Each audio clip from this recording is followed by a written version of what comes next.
তিহারে বসে এই বীরভূমে নিজের দলের রাজনৈতিক সমীকরণ সবকিছু দেখতে আর শুনতে পাচ্ছে। কিভাবে সম্ভব হচ্ছে এই সমস্ত? বছরের বেশি সময় ধরে জেলবন্দি তিনি। গরু পাচার মামলায় সিবিআইয়ের হাতে গ্রেফতার হওয়ার কয়েকদিন পর থেকেই দিল্লির তিহার জেলে রয়েছেন বীরভূমের দাপুটে তৃণমূল নেতা অনুব্রত মণ্ডল।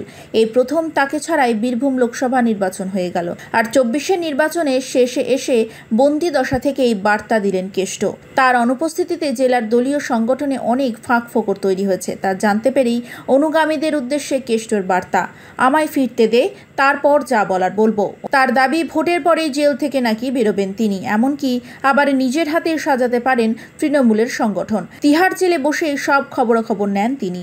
জেলার রাজনীতি, রাজ্য রাজনীতি থেকে দেশের সমস্ত রাজনৈতিক খবরাখবর রাখেন অনুব্রত মণ্ডল।